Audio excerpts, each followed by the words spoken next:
अफ़गान जो रेफ़्यूजीज़ पाकिस्तान में मौजूद हैं, तो उसका पाकिस्तानी कल्चर पर और हमारी इकोनॉमी पर क्या असर आप देखती हैं, किस तरह से आया है? पाकिस्तान का एक बड़ा कंट्रीब्यूशन है और पाकिस्तान ने बहुत फैसिलिटेट किया है। यूनाइटेड नेशंस की ह्यूमन राइट्स कमीशन इसको एक्नॉलेज करते हैं।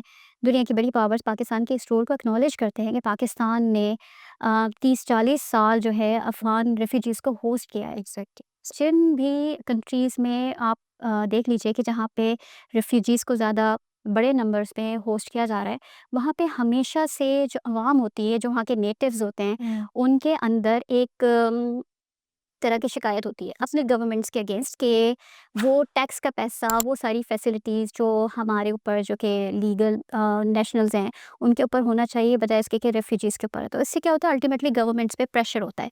लेकिन जब हम उनको देखते हैं जो खुद रेफ्यूजी हैं, हुँ। वो किस स्टेटस ऑफ लिविंग को एन्जॉय कर रहे हैं, तो हमें बड़ी मायूसी होती है क्योंकि इनकी कसीर तादाद वो है। एक तादाद वो नज़र आएगी जो अच्छे बिज़नेसेस कर रहे हैं, बिल्कुल। जो वेल एस्टेब्लिश हैं, जो आपके इर्द-गिर्द हैं, अच्छी यूनिवर्सिटीज़ में पढ़ रहे हैं, लेकिन इनकी बहुत बड़ी तादाद जो है रिफ्यूजी कैंप्स में है या बिल्कुल जो स्लम एरियाज़ हैं वहाँ पे इनकी रिहाइश होती है। और जो जो मसाइल की आप समझे कि एक अमाजगाह होती है कि एक तरफ ठीक है हमारे लिए इनको होस्ट करना कॉस्टली है, हम एडमिनिस्ट्रेटिवली खुद इतने ज़्यादा अच्छा परफॉर्म नहीं करते और जब हम बाहर से भी इस तरह की पॉपुलेशन जो इतने बड़े साइज़ में जब उनको होस्ट करने का ज़िम्मेदारी उठाते हैं, तो ये एक वैसा चैलेंज है जिसके हम खुद बहुत काबिल नहीं बड़ा हैं। चैलेंज है। एग्ज़ैक्ट